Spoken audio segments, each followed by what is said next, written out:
আমি যাবো। আমি কিসের জন্য করে গেছি আজকে চাষা আসতে মনে হয় চাষা আসতে চাচা আসতে। এসিন বেসতে তা আমি তোমার কি হই? তুমি আমি তো তোমার বাঁচতে না, সরি বাঁচতে না ভাই। ভাই চাচা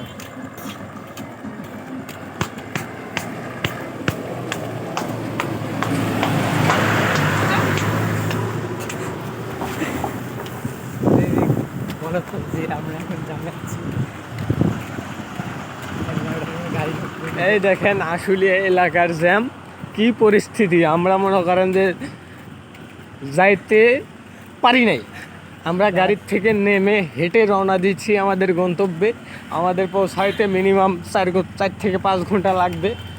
আমরা কি বলবো দুঃখের কথা, আমাদের হেঁটে যাওয়ার লাগতেছে এখন। পক্ষে 10 কিলোমিটার জ্যাম লাগছে।